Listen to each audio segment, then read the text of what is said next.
Hi, my name is Nick Mermiges, and I'm a South Carolina attorney, and today I'm going to explain the grounds for divorce in the state of South Carolina. The most common ground that you'll find in South Carolina is the no-fault divorce. In order to get a no-fault divorce in South Carolina, you and your spouse have to have lived separate and apart continuously for 1 full year. And separate and apart means not in the same house. So even if y'all are in separate bedrooms, that doesn't count as separate and apart.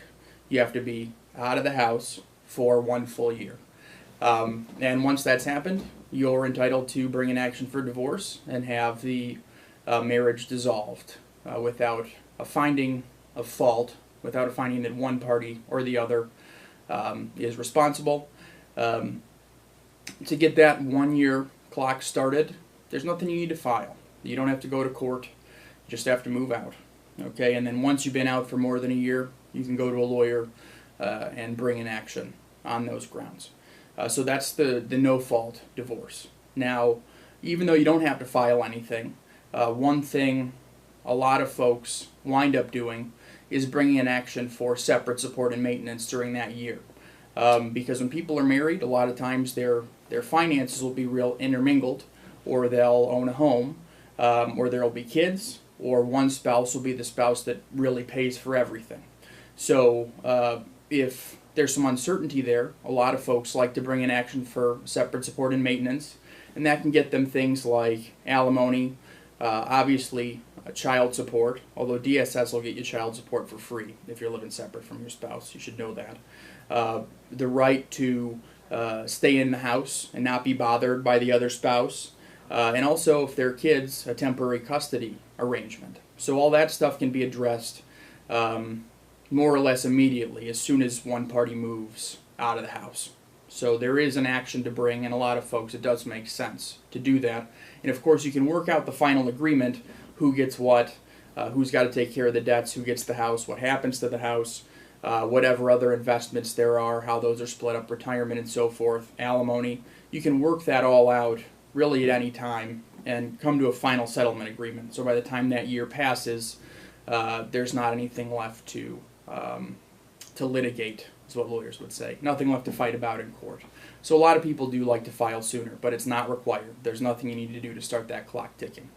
Apart from that no-fault ground, there are several fault-based grounds. One that's become obsolete, so I'm not going to talk about much, is abandonment. That means the other spouse has been gone for more than a year. Sounds a lot like separation for more than a year. It's very rare to see anyone bring an action on the grounds of abandonment, unless you're really trying to show, that he ran off to Vegas and left me and the kids, because that would influence how the court splits up the marital estate. Otherwise, people don't use that. There's really no grounds, or there's no frequent use of abandonment as a fault-based ground. The most commonly used fault-based ground is adultery. And why is that?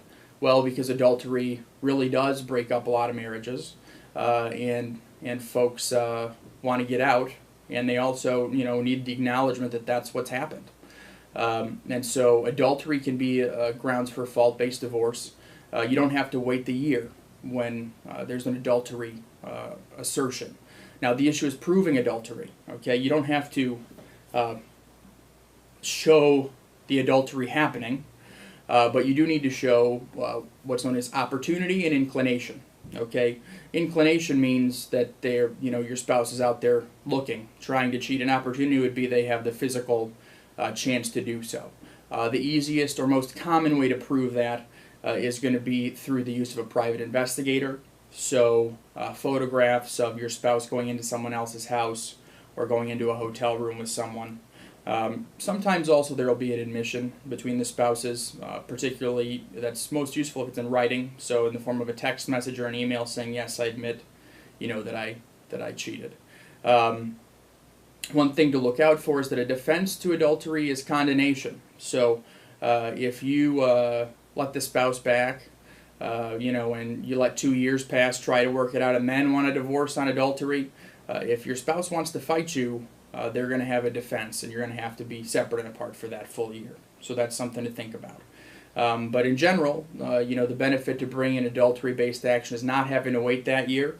And also, depending on the circumstances, I mean, the court is going to consider who's at fault for the breakup of the marriage when it splits up the marital estate. Okay, so it's something that might influence how the assets and debts are divided. And obviously, it's bad for the person that is responsible for the marriage falling apart. The next ground is physical cruelty, and that sounds just like it is. Now, proving that. Things like police reports, photographs, records of conviction, witnesses. That's how you would establish that one spouse's physical cruelty has been the cause of the breakdown of the marriage. And if you're actually dealing with a physical cruelty separation, you're really very likely going to want your lawyer to seek an order of protection from that abusive spouse as well, or at the very least to file a motion for temporary relief, where they ask the family court to enter a no contact order. Okay, and that way, if the spouse comes around in violation of that no contact order, they can be held in contempt of court and potentially jailed for contempt of court. Apart from adultery and physical cruelty and abandonment, the final fault-based ground would be habitual intoxication. The intoxication doesn't have to be liquor. It can be narcotics or other drugs. And you really have to demonstrate that the intoxication was the cause of the breakdown of the marriage. So, again, police reports, or if someone lost a job because of the intoxication, employment records, and your lawyer can help you subpoena this stuff, showing basically that someone was terminated, and then them being terminated made it so that the marriage couldn't work out. Besides that, witness testimony and medical records. So that's how you prove that kind of stuff. And in general, all those fault-based grounds, the reason you would be inclined to go that route would be, one, that you kind of need the catharsis of having a judge acknowledge that this is what happened to you, a declaration that they find that what you're saying is the truth. Two is not having to wait that full year to get the actual divorce and move on with your life. Three is that when fault becomes central, the court's going to consider that fault when it splits up the finances.